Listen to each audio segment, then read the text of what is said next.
I'm gonna talk about overstaying in the Philippines. I know this does not happen to a lot of people, but if you ever get stuck in a situation where you get overstayed in the Philippines, this video might be helpful.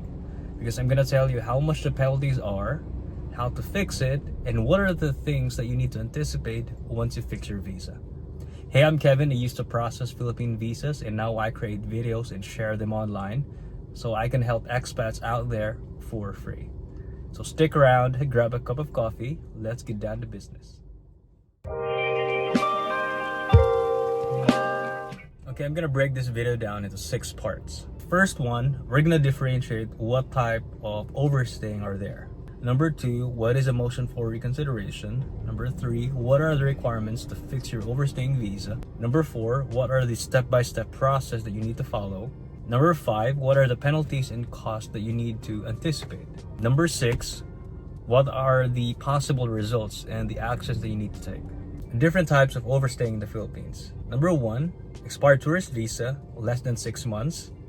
Number 2, expired tourist visa consecutively for 6 months or over 6 months. Number 3, expired tourist visa beyond the allowable stay.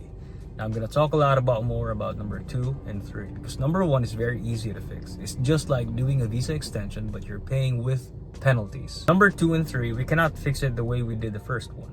It's a totally different process. Now, if you go to the BI and ask them, they will tell you to file for a motion for reconsideration. That's what we're going to talk about today. Now, what is motion for reconsideration? It's just basically a letter explaining why you overstayed in the Philippines and what are your plans in the future. You might be exiting the country or you want to stay much longer in the Philippines and apply for an appropriate visa. Filing for the motion for reconsideration does not really require a lot of documents. Basically, what you need is the motion explaining all the things why you overstayed, and it must be notarized. Number 2, obviously your original passport and the latest visa extension receipts that you have. Number 3, the immigration might ask you to fill out some visa extension form. Number 4 would be the supporting documents. Now, whatever you state in your motion must be backed up by supporting documents. So let's say you were hospitalized for some reason and you weren't able to exit the country on time. Now, if that is your reason, you need to back it up by hospital documentation and attach it to your motion. So the more supporting documents that you have, the less likely you will be blacklisted in the Philippines. And also one last thing, I'm not sure if everybody knows about this, but I highly suggest to apply for the NBI clearance. The reason is, sometimes when everything is done for the motion, let's say you filed for the motion and then 1 or 2 months after you get the decision from the BI, sometimes the BI will just give you an additional 15 to 30 days to exit the country. And once you get that decision, the time is running 15 to 30 days.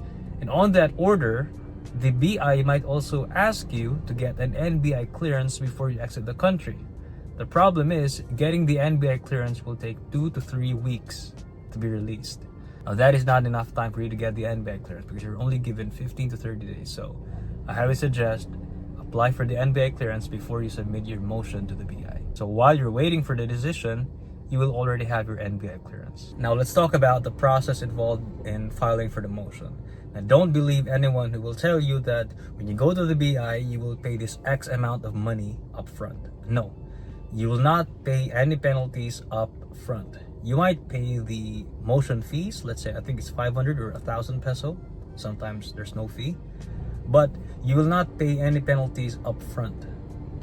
Okay, so let's say you have all the requirements for the motion, and once you've submitted it, you need to wait for the decision to come in. Probably it will take a month or 2. And once you have the decision, it's called an immigration order. That's the time that you will pay for the penalties.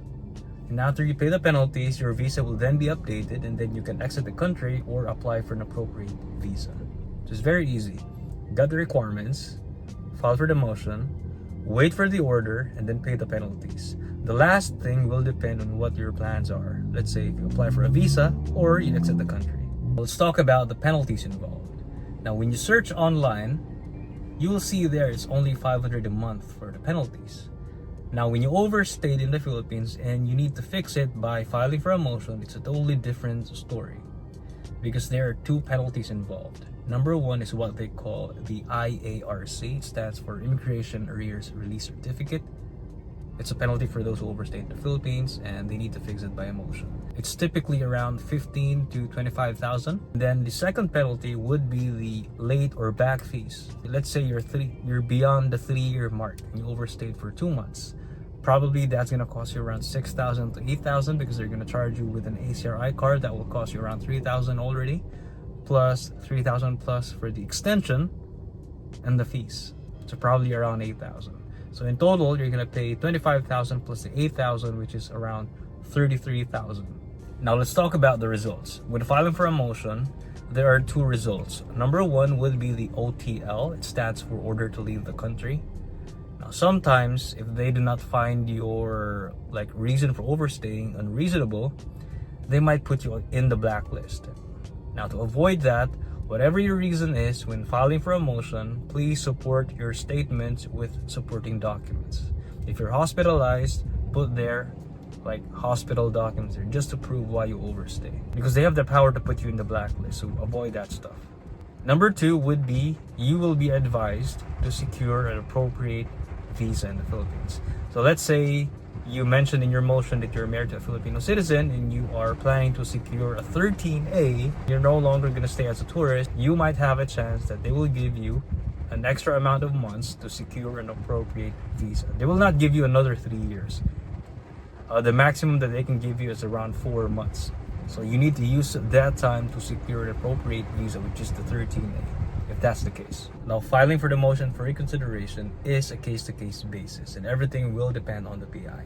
So if you have a question and you don't want to comment it on the video because it is somewhat confidential, or you don't want to share about your situation, you can send me an email at vin.philippines@gmail.com. So if you find this video helpful, please leave a like, leave a comment, and please subscribe to my channel.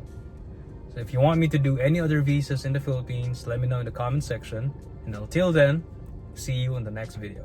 Peace.